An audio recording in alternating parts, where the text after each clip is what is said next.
नमस्कार, आप सभी का स्वागत है यूथ अध्ययन के चैनल पे। साथियों, एक बार फिर से मैं आप सभी के बीच एचपी टेट जून 2026 के लिए जीके की मैराथन नंबर 3 लेके आ चुका हूँ। मैराथन नंबर 3 का जो पहला क्वेश्चन है कि भारतीय नागरिकों के मौलिक कर्तव्यों का उल्लेख किस भाग में किया गया है। देखिए, फंडामेंटल ड्यूटी जो है वो इंडियन कॉन्स्टिट्यूशन के किस पार्ट में है, तो वो है आपके पार्ट 4 का है, भाग 4 का जो ये है इसमें आपका मौलिक कर्तव्यों की बात की गई है। साथियों, अभी भी आपका एचपी टेट नॉन मेडिकल और एचपी टीजीटी हिंदी, जिसको पहले एलटी हिंदी के नाम से जाना जाता था, ये 2 एग्जाम अभी बचे हैं। तो साथियों, इन दोनों एग्जाम के लिए अभी हम यहाँ पे अपनी मैराथन्स को कंटिन्यू रखेंगे। तो भाग 4 का जो ए है इसमें मौलिक कर्तव्यों की बात की गई है। अच्छा, क्वेश्चन पूछने वाला क्वेश्चन पूछता है, अच्छा भाग 4 का है और अनुच्छेद कौन सा है। तो मौलिक कर्तव्य जो फंडामेंटल ड्यूटीज है जिनकी संख्या कुल कितनी है, 11 है। ये क्वेश्चन भी आपको याद रखना है। साथियों, किस अनुच्छेद में है, तो 51 का जो ए है, अनुच्छेद जो 51 का ए है उसमें मौलिक कर्तव्यों की बात, 11 जो मौलिक कर्तव्य है उसकी बात की गई है।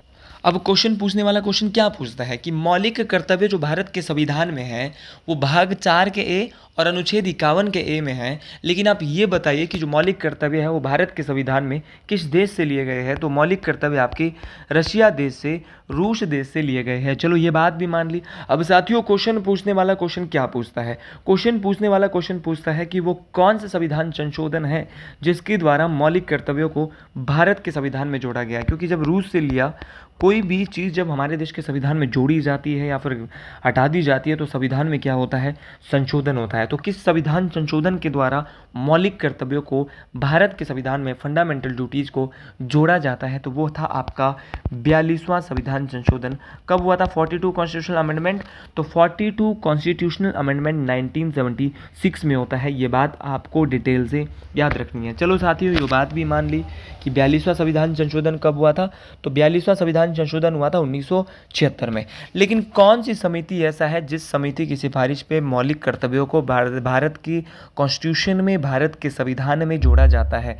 तो वो थी सरदार स्वर्ण सिंह समिति। ये क्वेश्चन कई बार टेट में आया है कि जो स्वर्ण सिंह कमेटी है, इसी स्वर्ण सिंह कमेटी के सिफारिश पे मौलिक कर्तव्यों को भारत के संविधान में जोड़ा जाता है। ये बात आपको डिटेल से याद रखनी है। अच्छा, भाग 4 में क्या है, ये क्वेश्चन बड़ा इंपॉर्टेंट है। तो भाग 4 में राज्य के नीति निर्देशक तत्वों, अंग्रेजी में बोलेंगे DPSP, directive principle of state policy. अच्छा, directive principle of state policy क्या होता है?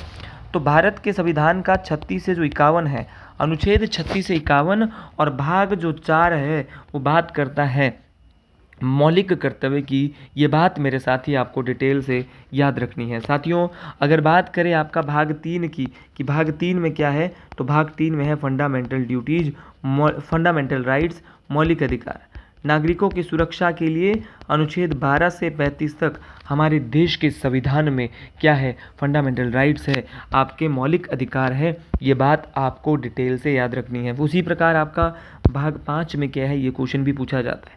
तो भाग 5 में बात की जाती है संघ। संघ होता है यूनियन, केंद्र, और इसकी बात की जाती है अनुच्छेद नंबर 52 से 151। तो भाग 3, 4 का ए और भाग 5, इन सभी भाग के बारे में हमने बहुत ही डिटेल से पढ़ लिया है। ये बात आपको डिटेल से, मोस्ट इंपॉर्टेंट तरीके से याद रखनी है। चलिए जी, अगले क्वेश्चन की ओर बढ़ते हैं। ज़्यादा से ज़्यादा क्वेश्चन मैं इस मैराथन में कवर करवाने की कोशिश आपको कराऊंगा। अगला क्वेश्चन है कि वंदे मातरम के लेखक कौन है। अगर बात करें वंदे मातरम की, तो वंदे मातरम के जो लेखक है वो है बंकिम चंद्र चटर्जी। तो बंकिम चंद्र चटर्जी जो है वो वंदे मातरम के लेखक है। वंदे मातरम जो है वो कहाँ से लिया गया है, तो वंदे मातरम जो है आपका आनंद मठ, कहाँ से लिया गया है, आपका जो आनंद मठ है, आनंद मठ एक किताब है और इसी किताब से आपका वंदे मातरम लिया गया है। साथियों, वंदे मातरम आपका संस्कृत भाषा में लिया गया है। ये बात आपको डिटेल से याद रखना है। ऑप्शन नंबर बी यहाँ पे बिल्कुल सही हो जाएगा। साथियों, जो वंदे मातरम है वो आपका पहली बार कब गाया गया, तो वंदे मातरम पहली बार 1896 में कांग्रेस के कलकत्ता अधिवेशन में गाया गया था और कांग्रेस का कलकत्ता अधिवेशन कांग्रेस का 12वें नंबर का। तो इंडियन नेशनल कांग्रेस का 12वां अधिवेशन 1896 में कहाँ हुआ था? कलकत्ता में हुआ था। ये बात आपको डिटेल से याद रखनी है। सभी क्वेश्चन बहुत बहुत इंपॉर्टेंट रहने वाले हैं, परीक्षाओं में काम आने वाले रहने वाले हैं साथियों। उसी प्रकार बात करें आपका महात्मा गांधी, तो महात्मा गांधी के द्वारा एक बहुत फेमस बुक लिखी गई थी जिसका नाम था माई एक्सपेरिमेंट विद ट्रूथ। तो सत्य के साथ मेरे प्रयोग या माई एक्सपेरिमेंट विद ट्रूथ जो बुक है वो किसकी है? महात्मा गांधी की। आपकी हिंद स्वराज पुस्तक, नवजीवन जैसी जो पुस्तकें हैं वो भी महात्मा गांधी जी के द्वारा ही लिखी गई है। उसी प्रकार एक नाम यहाँ पे दिया रविंद्रनाथ टैगोर। इनकी मैं वैसे तो बहुत सारी किताबें हैं लेकिन जो सबसे फेमस बुक इनकी है वो है गीतांजलि।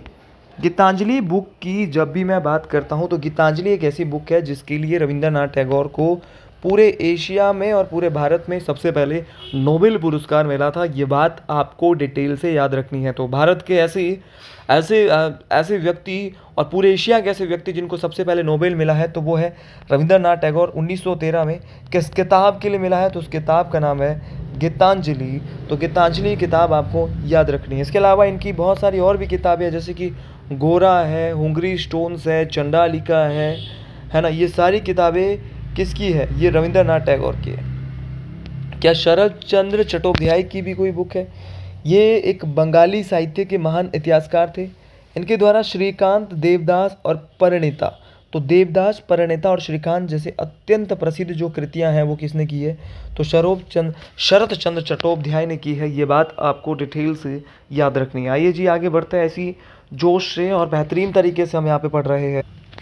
आप पेपर दे रहे हैं एचपी टेट का और यहाँ पे आपको इतने सारे क्वेश्चन अगर कवर कर रहे हो तो डेफिनेटली आपका एग्जाम बहुत अच्छा होने वाला है। अगला क्वेश्चन है कि who started non cooperation movement. देखिए असहयोग आंदोलन किसने शुरू किया? असहयोग आंदोलन की बात करें तो इस आंदोलन को महात्मा गांधी के द्वारा 1920 के आसपास आधिकारिक रूप से शुरू किया गया था। चलिए बात तो मान ली। तो साथियों जो असहयोग आंदोलन है वो भारत में बहुत बेहतरीन तरीके से चल रहा था, लेकिन भारत में एक घटना होती है जो 1922 के आसपास 5 फरवरी 1922 को होती है और इस घटना का जो नाम है वो चोरा चोरी की घटना होता है। ये चोरा चोरी की घटना 5 फरवरी 1922 को होती है और इसमें जो 22 पुलिसकर्मी हैं उनको जिंदा जला दिया जाता है और इनको जिंदा जलाने के बाद महात्मा गांधी क्या करते हैं? 12 फरवरी 1922 को ठीक 6-7 दिन बाद असहयोग आंदोलन को वापस ले लेते हैं। तो महात्मा गांधी ने किस आंदोलन में दुखी होने के कारण असहयोग आंदोलन को वापस ले लिया था? तो वो था आपका चोरा चोरी की घटना जो कि 5 फरवरी 1922 को हुई थी। ये बात आपको डिटेल से याद रखनी है। चलिए जी अगले क्वेश्चन की ओर बढ़ते हैं। अगला क्वेश्चन इससे भी इंपॉर्टेंट रहने वाला है। अगला क्वेश्चन बहुत ही बेहतरीन क्वेश्चन कि दूध में पाई जाने वाली चीनी का नाम क्या है? देखिए what is the name of sugar found in milk. तो दूध में जो पाई जाने वाली जो आपकी चीनी है उसको लैक्टोज बोलते हैं। लैक्टोज का मतलब है कि दूध में पाई जाने वो चीनी होती है जिसमें दूध जो है वो दूध की जो है वो शर्करा होती है, उसको मिल्क शुगर भी कहा जाता है। देखिए ये बात बहुत बहुत इंपॉर्टेंट है। उसी प्रकार सुक्रोज क्या है? ज़रा सुक्रोज की बात करते हैं एक बार। सुक्रोज क्या होता है? तो सुक्रोज टेबल शुगर या साधारण चीनी भी हम इसको कहते हैं। ये बात आपको डिटेल से याद रखना है। ये गन्ने या चुकंदर में जो अगर पाया जाता है मिठास वाला तो वो सुक्रोज है। अब लैक्टोज आपका दूध में पाई जाती है, चलो मान लिया भाई। उसी प्रकार आपका जो फ्रुक्टोज है वो कहाँ पाया जाएगा? तो फ्रुक्टोज या फ्रक्टोज है ये फलों में पाया जाता है। तो फलों में पाई जाने वाली जो चीनी है उसको फ्रक्टोज बोलते हैं। आपकी गन्ने में या टेबल शुगर में जो पाई जाने वाली उसको सुक्रोज बोलते हैं। आपका ग्लूकोज किस में होता है? तो जब भी ग्लूकोज की बात करें तो ये एक कार्बोहाइड्रेट है जो कि ब्लड शुगर तथा आपका ग्रेप शुगर भी हम इसको कहते हैं। तो ये शरीर में ऊर्जा का मुख्य स्रोत होता है ग्लूकोज। तो ये तमाम बातें आपको डिटेल से याद रखना है। अगला क्वेश्चन है कि आर्द्रता को मापने के लिए निम्नलिखित में से कौन से यंत्र का उपयोग किया जाता है? तो अगर बात करें आपका कौन सा इंस्ट्रूमेंट है जो कि ह्यूमिडिटी को मापता है? देखो आर्द्रता को जो मापने वाला, आर्द्रता जो होती है इसको जो मापने वाला जो आपका इंस्ट्रूमेंट है उसका नाम है हाइग्रोमीटर। देखिए हाइग्रोमीटर ऑप्शन नंबर बी यहाँ पे बिल्कुल सही हो जाएगा। ये वायुमंडल में जो मौजूद नमी होती है उसको मापने के लिए इसका उपयोग किया जाता है। साथियों बहुत सारे इंस्ट्रूमेंट होते हैं जैसे कि हाइग्रोमीटर जो कि आपका क्या मापता है? आपका वायुमंडल की आर्द्रता, वायुमंडल की नमी को मापता है। आपका बैरोमीटर ऑप्शन में दिया है। भाई क्वेश्चन पूछा जा सकता है कि बैरोमीटर किसको मापता है, तो जो वायुमंडलीय दाब होता है वो बैरोमीटर जो है वो वायुमंडलीय दाब को मापता है। उसी प्रकार आपका थर्मामीटर, भाई थर्मामीटर तो आपने अक्सर सुना भी होगा कि थर्मामीटर जो मापने का काम करता है, मेजरमेंट का जो काम करता है, तो तापमान टेम्परेचर को जो मापता है वो आपका थर्मामीटर मापता है। उसी प्रकार आपका हाइड्रोमीटर, हाइड्रोमीटर क्या करता है, तो जो जितने भी आपके तरल पदार्थ का जो सापेक्ष घनत्व होता है उसको जो मापने का काम करता है वो हाइड्रोमीटर करता है। तो आपको 4 बातें याद रखनी है, और चारों बातें मैंने आपको बोली थी तमाम साथियों को कि हाइग्रोमीटर हवा में मौजूद जो जलवाष्प होता है उसको मापने की काम करता है हाइग्रोमीटर। आपका बैरोमीटर हमने बात करी थी, है ना, और आपका थर्मोमीटर हमने बात करी थी। तो तमाम चीज़ों की हमने बहुत डिटेल से बात करी थी, चारों ही ऑप्शन हमने ध्यान से पढ़ लिए। लेकिन आर्द्रता को जो मापेगा, ह्यूमिडिटी को जो मापेगा वो हाइग्रोमीटर ही माप सकता है। और जो आपका वायुमंडलीय दाब है उसको बैरोमीटर मापेगा। आपका जो तापमान है, थर्मामीटर आपने देखा होगा कि कितना किसको फीवर हो गया है, ठीक है। हाइग्रोमीटर, हाइग्रोमीटर की बात करें तो तरल पदार्थ का सापेक्ष घनत्व जो मापने का काम करता है वो हाइड्रोमीटर करता है। ये बात आपको डिटेल से याद रखनी है। चलिए जी अगले क्वेश्चन की ओर। तो हाइग्रोमीटर और हाइड्रोमीटर, इसमें हड़बड़ाना नहीं है, ये सेम लगता है, लेकिन हाइग्रोमीटर मापेगा आर्द्रता को और हाइड्रोमीटर जो तरल पदार्थ के घनत्व को मापता है। चलिए जी अगले क्वेश्चन की ओर बढ़ते हैं। अगला क्वेश्चन इससे भी इंपॉर्टेंट होने वाला है। तो जी अगला क्वेश्चन है कि हिमाचल प्रदेश का झांझर नृत्य किस जिले से संबंधित है। तो जब भी बात करें हिमाचल प्रदेश के झांझर नृत्य की, तो झांझर चंबा का एक प्रसिद्ध लोक नृत्य है। साथियों झांझर चंबा का है। अब क्वेश्चन पूछने वाला क्वेश्चन पूछ सकता है कि इसके अलावा और कौन कौन से लोक नृत्य जो चंबा में किए जाते हैं। तो झांझर के अलावा चंबा में ही आपका झांकी और हंटेर है। तो झांकी और हंटेर जो है वो कहाँ पर है, वो भी आपका चंबा में किया जाता है। आपका गद्दी नृत्य कहाँ पे होता है, तो गद्दी नृत्य भी आपका चंबा में होता है। गद्दी के अलावा आपका घुरेई नृत्य कहाँ होता है, तो घुरेई नृत्य भी आपका चंबा जिले में होता है। इसके अलावा किकली नृत्य, तो किकली भी आपका अक्सर यहाँ पे होता है। ढांगी और ढेपक, सबसे इम्पॉर्टेंट है ढांगी और दूसरा है ढेपक। तो ढांगी और ढेपक भी कहाँ होते हैं, तो ढांगी और ढेपक नृत्य भी आपके चंबा जिले में होता है। इसके अलावा आपका बहुत बहुत इम्पॉर्टेंट है पंगवाल नृत्य। तो पंगवाल नृत्य भी आपका चंबा में ही होता है। इसके अलावा ऑप्शन में और भी बहुत सारे नाम दिए हुए हैं, जैसे कि शिमला और सिरमौर। तो शिमला और सिरमौर के नृत्य लगभग सेम है। जैसे कि आपका नाटी, तो नाटी शिमला में भी होती है, आपके सिरमौर में भी होती है, ठीक है। सिरमौर के गिरिपार क्षेत्र में होती है आपकी गी हो गया, गी, तो गी कहाँ लगती है, तो गी आपके सिरमौर के गिरिपार क्षेत्र में। ठियोग चौपाल, तो गी दोनों में ही होती है, शिमला में भी और सिरमौर में भी। लेकिन सिरमौर का एक बहुत फेमस है जो कि सिर्फ सिरमौर में ही होता है, वो है बूढ़ा। कि बूढ़ा नृत्य हिमाचल प्रदेश के किस जिले में होता है, तो बूढ़ा आपके कहाँ पर होता है, सिरमौर जिले में होता है। बूढ़ा के अलावा आपका कई बार पूछा गया है कि झूरी, कि भैया झूरी नृत्य कहाँ पर होता है। तो अगर बात करें झूरी नृत्य की, तो झूरी नृत्य आपका हिमाचल प्रदेश के सिरमौर जिले में आपका झूरी नृत्य आपको ज़रूर याद रखना है, ये भी बहुत बहुत इम्पॉर्टेंट है। अच्छा रासा नृत्य, तो रासा एक बहुत लंबी कतार होती है, ये आपका शिमला में भी होता है, लेकिन ज़्यादातर ये सिरमौर जिले में होता है, ये दोनों में ही होता है। अच्छा एक नृत्य होता है आपका घुगती, तो घुगती कहाँ होता है, तो घुगती आपका सिर्फ शिमला में होता है। इसके अलावा कुछ और भी नृत्य है, जैसे कि आपका कुल्लू। कुल्लू में सबसे फेमस जो आपका नृत्य है वो कौन सा है, तो कुल्लू में आपको याद रखना है कड़थी। टेट में अब ऐसे क्वेश्चन आ रहे हैं, टेट का लेवल धीरे धीरे बढ़ रहा है, तो कुल्लू का सबसे फेमस नृत्य है कड़ती है, ये बात आपको डिटेल से याद रखनी है। बहुत बेहतरीन ये चीज़ें आपको इम्पॉर्टेंट तरीके से याद रखनी है। साथियों कुल्लू में ही आपका जो है वो स्वांग टेगी नृत्य होता है। तो स्वांग टेगी आपको ज़रूर याद रखना है कि आपका जो स्वांग टेगी नृत्य है वो कहाँ पर होता है, तो स्वांग टेगी नृत्य आपका कुल्लू में होता है, ये बात आपको डिटेल से याद रखना है। तो तमाम बातें बहुत बहुत इंपॉर्टेंट है। आपका कड़ती हो गया, आपका स्वांग टेगी हो गया, आपका खड़त्यार हो गया, आपका लालड़ी हो गया। तो लालड़ी नृत्य भी कहाँ होता है, कुल्लू में। तो कुल्लू के, चंबा के और आपका शिमला और सिरमौर के चाहे बूढ़ा है, चाहे झूरी है, चाहे गी है, चाहे रासा है, ये सारे आपको याद रखना है। और शिमला का जो हमने घुगती पढ़ा है वो भी आपको डिटेल से याद रखना है, तमाम नृत्य। अच्छा किन्नौर के देख लो भाई, किन्नौर में ना वो नृत्य जिसमें पीछे यांग लगेगा। तो किन्नौर में कैसे कैसे, तो किन्नौर में आपका क्यांग, वाक्यांग, वोयांगचू। क्या बोलेंगे, क्यांग, वाक्यांग, वोयांगचू। तो जहाँ भी यांग यांग होगा वो सारे नृत्य कहाँ पर है, आपके किन्नौर में। क्यांग, वाक्यांग, वोयांगचू, मुखौटा नृत्य जिसको, या फिर राक्षस नृत्य। तो तमाम नृत्य आपको याद रखने हैं। क्यांग हो गया, वाक्यांग हो गया, वोयांगचू हो गया, मुखौटा नृत्य हो गया, राक्षस नृत्य हो गया, कहाँ पर होता है? किन्नौर जिले में होते हैं।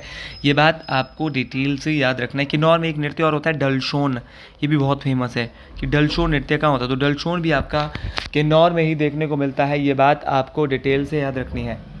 अगला क्वेश्चन बहुत ही बेहतरीन क्वेश्चन है कि मानव शरीर की अस्थियों की कुल संख्या कितनी होती है। तो मानव शरीर में how many total numbers of bones are there in human body. तो देखिए, मानव शरीर में जो अस्थियों की जो कुल संख्या होती है वो होती है 206। तो 206 यहाँ पे मानव शरीर में कुल हड्डियाँ होती है। चलो जी, ये बात समझ गए कि मानव शरीर में टोटल 206 हड्डियाँ होती है। लेकिन क्वेश्चन ये पूछा जाता है कि एक शिशु जो होता है, एक छोटा जो बच्चा होता है, उसमें उसमें हड्डियों की संख्या कितनी होती है। तो एक शिशु में आपके 300 के आसपास हड्डियाँ होती है, 270 से 300 के बीच लगभग हड्डियाँ उसमें होती है। लेकिन जैसे जैसे बच्चा बड़ा होता है तो कुछ हड्डियाँ आपस में जुड़ जाती है, जिसके कारण जब वो बहुत बड़ा हो जाता है तो हड्डियों की संख्या 206 रह जाती है। तो ऑप्शन ए बिल्कुल सही हो जाएगा। अच्छा, हड्डियाँ भी दो प्रकार से, जो मानव का जो कंकाल तंत्र है, अब कंकाल होता है जो हड्डियों से बना हुआ जो ढांचा है, जैसे आपका ढांचा होता है ना, ये ढांचा, ये हड्डियाँ, ये ऐसे ऐसे जो मानव है ना, तो मानव का जो ढांचा है ना, ढांचा, वो जो ढांचा बना है, वो ढांचा जो है मेरे भाई, आपको डिटेल से याद रखना है कि मानव का जो ढांचा है, ये जो ढांचा है वो आपका, इसको बोलते हैं कंकाल तंत्र। ये दो भागों में बना है। एक होता है आपका एक्सियल स्केलेटन, एक होता है एपेंडिकुलर, एक होता है अक्षीय कंकाल, और एक होता है आपका अनुबंधीय कंकाल। ठीक है, तो दोनों बातें आपको याद रखनी है, अक्षीय कंकाल और अनुबंधीय कंकाल। देखिए, जब भी बात करता हूँ मैं अक्षीय कंकाल और अनुबंधीय कंकाल की, तो अक्षीय कंकाल में होती है 80 हड्डियाँ। कितनी होती है? 80। और अनुबंधीय कंकाल में होती है 126 हड्डियाँ। तो दोनों बातें आपको याद रखनी है। अक्षीय कंकाल में 80 होती है, इसमें क्या क्या आता है आपका? खोपड़ी, रीढ़ की हड्डी पीछे वाली, और पसलियाँ, जितनी भी आपकी पसलियाँ हैं। ठीक है। और अनुबंधीय कंकाल में 126 हड्डियाँ होती हैं। इसमें आपके हाथ, पैर और जो आपका मतलब कि ये सारी चीज़ें आती हैं इसमें अनुबंधीय कंकाल में। तो ये तमाम बातें आपको याद रखनी है। अच्छा, मानव शरीर की सबसे लंबी हड्डी और सबसे मजबूत हड्डी कौन सी होती है? तो सबसे जो लंबी हड्डी होती है वो होती है जांघ की हड्डी, जांघ की हड्डी। ठीक है, और इसको बोलते हैं फीमर। तो मानव शरीर की जो सबसे लंबी हड्डी है वो होती है फीमर। फीमर आपको याद रखना सबसे लंबी है। जहाँ पे हमारी जांघ होती है तो जांघ की हड्डी को ही फीमर हड्डी कहा जाता है। कई बार ये क्वेश्चन टेट परीक्षाओं में, नॉन मेडिकल में भी आया है, एलटी में भी एक दो बार साइंस के क्वेश्चन देखने को, बेसिक क्वेश्चन देखने को मिल सकता है। साथियों, क्वेश्चन पूछने वाला क्वेश्चन पूछ सकता है कि मानव शरीर की सबसे बड़ी हड्डी अगर फीमर है, सबसे लंबी हड्डी अगर फीमर है, तो सबसे छोटी हड्डी कौन सी है? तो सबसे छोटी हड्डी है स्टेपीज। तो मानव शरीर की सबसे छोटी हड्डी स्टेपीज है। ये बात आपको डिटेल से याद रखना है। और ये मानव शरीर की सबसे सूक्ष्म हड्डी होती है। हमारे चेहरे में कितनी हड्डियाँ होती हैं? तो चेहरे में, मानव शरीर का जो चेहरा है, इसमें 22 हड्डियाँ होती है। और उसी प्रकार आपका पूरी खोपड़ी में, पूरे स्कल सिस्टम में कितनी हड्डियाँ होती है? तो स्कल सिस्टम में होती है 22। 22 कैसे कैसे होती है? तो 8 हड्डियाँ होती है आपके कैरेनियम, जो कपाल में होती है ना, ऊपर कपाल में, और 14 हड्डियाँ होती है आपके कहाँ पर? आपके कहाँ पर? चेहरे में। तो चेहरे में कितनी हड्डियाँ होती है? तो 14। और खोपड़ी जो ऊपर कपाल होता है उसमें कितनी होती है? 8 होती है। अच्छा, कान की हड्डी सबसे छोटी होती है, जिसका नाम स्टेपीज होता है। तो टोटल कान में कितनी हड्डियाँ होती है? तो दोनों कान में 3-3 हड्डियाँ होती है, 3 इधर और 3 इधर, सेम सेम है दोनों में, नाम एक ही है। तो तीनों हड्डियों के मैं नाम बता देता हूँ। तो एक है मेलियस। मेलियस क्यों, क्या क्या है? तीन हड्डी। तो 2 मेलियस होती है, एक इस कान में, एक इस कान में। मेलियस के अलावा इंकस, और एक हड्डी होती है आपकी स्टेपीज, जो कि हमारे शरीर की सबसे छोटी, स्टेपीज, इंकस और मेलियस। तो ये तीनों हड्डियाँ आपको डिटेल से याद रखनी है। साथियों, क्वेश्चन पूछने वाला क्वेश्चन पूछता है कि जो रीढ़ की हड्डी में है वो कुल कितनी हड्डियाँ होती है? तो कितने कशेरुकाएँ होती है? तो इसमें होती है 26 कशेरुकाएँ। तो ये बात आपको डिटेल से याद रखना है। चलिए अगले क्वेश्चन की ओर बढ़ते हैं। अच्छा, जो हमारे जो रिब्स होते हैं ना, ये छाती पे जो रिब्स होते हैं, पसलियाँ होती है, वो 12 एक पसली में होती है, 12 एक पसली में होती है। यूँ को होती है ना, ये बनी हुई ऐसे 12-12 होती है। तो 12 इधर, 12 इधर, तो टोटल पसलियाँ एक व्यक्ति में कितनी होती है? 24। चलिए जी, मानव शरीर की हड्डियों से हमने बहुत सारे क्वेश्चन पढ़ लिए। देखो, ये प्रश्न तो परसों ही पूछा गया था कि विश्व विज्ञान दिवस कब मनाया जाता है। तो विश्व विज्ञान दिवस आपका 10 नवंबर को, अच्छा परसों पूछा था राष्ट्रीय विज्ञान दिवस की थीम आर्ट्स वाले पेपर में, और मैंने अपनी सीरीज़ में करवाई भी थी। तो हर एक क्वेश्चन करवाया जा रहा है बेहतरीन तरीके से। तो विश्व विज्ञान दिवस आपका 10 नवंबर को मनाया जाता है, ये बात आपको डिटेल से बेहतरीन तरीके से याद रखनी है। साथियों 10 नवंबर को आपका विश्व विज्ञान दिवस मनाया जाता है। अच्छा 28 फरवरी को क्या होता है, तो 28 फरवरी को आपका राष्ट्रीय विज्ञान दिवस होता है। साथियों राष्ट्रीय विज्ञान दिवस आपका 28 फरवरी को होता है, चलो ये बात भी मान ली। फिर क्वेश्चन पूछने वाला क्वेश्चन क्या पूछता है कि राष्ट्रीय विज्ञान दिवस किसके सम्मान में मनाया जाता है, तो राष्ट्रीय विज्ञान दिवस आपका सीवी रमन, किसके याद में, आपका जो सीवी रमन है उन्हीं के याद में आपका राष्ट्रीय विज्ञान दिवस मनाया जाता है। ये बात आपको डिटेल से मोस्ट इम्पॉर्टेंट तरीके से याद रखनी है। तमाम बातें बहुत बहुत इम्पॉर्टेंट है, तमाम बातें परीक्षाओं में बार बार पूछी जाती है। उसी प्रकार कई दफ़ा क्वेश्चन पूछा जाता है कि 8 मार्च को क्या होता है, तो 8 मार्च को अंतर्राष्ट्रीय महिला दिवस, इंटरनेशनल वुमेन डे, कितने तारीख को मेरे भाई, तो आपका 8 मार्च को मनाया जाता है। उसी प्रकार आपका कई बार क्वेश्चन पूछा गया है कि प्रवासीय भारतीय दिवस कितने तारीख को, तो 9 जनवरी को आपका प्रवासीय भारतीय दिवस होता है। आपका 12 जनवरी को क्या होता है, तो 12 जनवरी को आपका राष्ट्रीय युवा दिवस, और किसके याद में, तो जो स्वामी विवेकानंद जी हैं इनकी जयंती मनाई जाती है 12 जनवरी को। और देश में क्या मनाया जाता है, राष्ट्रीय युवा दिवस सेलिब्रेट किया जाता है। भाई हमारे देश में 25 जनवरी को क्या होता है, तो 25 जनवरी से पहले 24 जनवरी कर लो, क्योंकि नॉन मेडिकल में 24 जनवरी पहले भी 2 बार आ चुका है। तो 24 जनवरी को राष्ट्रीय बालिका दिवस क्या होता है, नेशनल चिल्ड्रंस डे। उसी प्रकार आपका 25 जनवरी, तो 25 जनवरी को आपका राष्ट्रीय वोटर्स डे, राष्ट्रीय मतदाता दिवस। और उसी प्रकार आपका नेशनल वोटर्स डे 25 जनवरी को होता है, तो 25 जनवरी को नेशनल टूरिस्ट डे, राष्ट्रीय पर्यटन दिवस। तो पर्यटन दिवस और मतदाता दिवस कितने जनवरी को, 25 जनवरी को आपने डिटेल से याद रखना है। उसी प्रकार 30 जनवरी को आपका शहीद दिवस या महात्मा गांधी की जो पुण्य तिथि है, क्योंकि 30 जनवरी 1948 को ही महात्मा गांधी को गोली मार दी गई थी, ये बात आपको डिटेल से याद रखना है। साथियों कई दफ़ा क्वेश्चन पूछा जाता है विश्व कैंसर दिवस कब मनाया जाता है, तो विश्व कैंसर दिवस आपका 4 फरवरी को होता है। ये क्वेश्चन बहुत बहुत इंपॉर्टेंट है। क्वेश्चन पूछा जाता है कि आपका सर एक बात बताइए कि आपका विश्व जनसंख्या दिवस कितने तारीख को होता है, तो विश्व जनसंख्या दिवस आपका 11 जुलाई को होता है। आपका कई दफ़ा क्वेश्चन पूछा जाता है कि राष्ट्रीय खेल दिवस, और मैंने इतने बार पहले भी बोल चुका हूँ, जेबीटी के टेट में कल सीधा पूछा गया था। National sports day, major Dhyan Chand जो आपके हॉकी के जादूगर है उन्हीं के याद में ये मनाया जाता है, ये बात आपको डिटेल से याद रखनी है। साथ ही उसी प्रकार आपका हिंदी दिवस कब होता है, तो हिंदी दिवस आपका 14 सितंबर को होता है। आपका शिक्षक दिवस जो है वो शिक्षक दिवस आपका 5 सितंबर को, तो शिक्षक दिवस 5 सितंबर और हिंदी दिवस आपका 14 सितंबर। और आपका विश्व ओजोन दिवस जो है वो आपका 16 सितंबर को मनाया जाता है। तो विश्व ओजोन दिवस आपका 16 सितंबर को मनाया जाता है, ये बात आपको डिटेल से याद रखनी है। चलिए जी अगले क्वेश्चन की ओर बढ़ते हैं। अगला क्वेश्चन भी से इंपॉर्टेंट होने वाला है। एक क्वेश्चन और याद कर लो कि भारतीय नौसेना दिवस कब होता है, तो भारतीय नौसेना दिवस 4 दिसंबर को होता है। और 10 दिसंबर को वर्ल्ड ह्यूमन राइट्स डे, विश्व मानव अधिकार दिवस मनाया जाता है। ये क्वेश्चन भी आपको डिटेल से याद रखना है। अगला क्वेश्चन है कि इंडिया डिवाइडेड के लेखक कौन है, तो अगर बात करें एक बुक है इंडिया डिवाइडेड। इंडिया डिवाइडेड के जो लेखक है वो है आपके डॉक्टर राजेंद्र प्रसाद। अब डॉक्टर राजेंद्र प्रसाद कौन है, तो डॉक्टर राजेंद्र प्रसाद भारत के पहले क्या है, उपराष्ट्रपति, भारत के पहले राष्ट्रपति है। और भारत के ऐसे राष्ट्रपति है जो कि सबसे लंबे समय तक भारत के राष्ट्रपति रहे थे। ये बात आपको डिटेल से बेहतरीन तरीके से याद रखनी है। तमाम साथियों को एक एक बात बता रहा हूँ और बहुत ही डिटेल से आपको हर एक बात याद रखनी है। साथियों आपसे कई बार क्वेश्चन पूछा जाता है कि सत्यार्थ प्रकाश किताब किसकी है, तो सत्यार्थ प्रकाश जो किताब है वो लिखी है स्वामी दयानंद सरस्वती ने। उसी प्रकार आपका गोदान, गब्बन,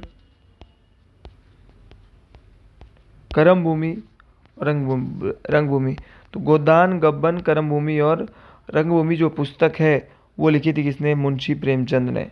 उसी प्रकार आपका कल ही पूछा गया था विंग्स ऑफ फायर, तो देखो जी विंग्स ऑफ फायर पूछ ली कल, तो ये कमेंट बॉक्स में बताओ कि विंग्स ऑफ फायर किसने लिखी है। और अगर आपको नहीं पता है तो मेरा प्रीवियस ईयर जो आपका क्वेश्चन पेपर है उसको आप एक बार ज़रूर देख लें। अच्छा एक बुक है डिस्कवरी ऑफ इंडिया, तो वो लिखी है पंडित जवाहरलाल नेहरू, तो पंडित जवाहरलाल नेहरू ने लिखी है डिस्कवरी ऑफ इंडिया बुक। उसी प्रकार एक बुक है आपका कई बार पूछी जाती है, तो ये हमने किताब अभी थोड़ी देर पहले पढ़ भी ली है, गीतांजलि। तो उस किताब को आपने बार बार रिवाइज करना है क्योंकि लिखी है रविंद्रनाथ टैगोर। तो जी अगला क्वेश्चन है कि बाबर को भारत पर आक्रमण करने के लिए किसने आमंत्रित किया। तो बाबर को भारत में आक्रमण करने के लिए जो उस समय पंजाब के गवर्नर हुआ करते थे, इनका नाम था दौलत खान लोधी। तो दौलत Khan Lodhi option number A यहाँ पे बिल्कुल सही हो जाएगा। इनके द्वारा भारत पर आक्रमण करने के लिए इनवाइट किया गया। और इन्होंने जो है किस पर आक्रमण करने के लिए इनको इनवाइट किया, तो इनके जो दौलत खान लोधी है और आपके आलम खान लोधी है, इन्होंने ही बाबर को बुलाया था कि आप भारत आइए और इब्राहिम लोधी जो इनके भतीजे थे उन पर आक्रमण करिए। साथियों अगर मैं बात करता हूँ आपके इब्राहिम लोधी की, तो इब्राहिम लोधी लोधी वंश का अंतिम राजा था। इब्राहिम लोधी कौन था ये, तो इब्राहिम लोधी लोधी वंश का अंतिम राजा था और इसी को पानीपत की जो फर्स्ट वॉर होती है, पानीपत का जो पहला युद्ध होता है, पानीपत के पहले युद्ध में इब्राहिम लोधी को हरा दिया जाता है और इसी युद्ध में दिल्ली सल्तनत का भी अंत हो जाता है और भारत में मुगल वंश की नींव रखी जाती है। बाबर ने बोला था कि मैं इंडिया से चला जाऊंगा जीत के, लेकिन ये नहीं गया उसके बाद। तो याद रखना है मुगल वंश की भारत में क्या रखी जाती है, नींव रखी जाती है। और मुगल वंश की नींव भारत में अगर कोई रखता है तो वो बाबर रखता है, ये बात आपको डिटेल से याद रखना है। अब आप टेट का एग्ज़ाम देने जा ही रहे हो तो मैं फिर और भी कुछ बता देता हूँ। बाबर ने एक तो लड़ा था खानवा का युद्ध।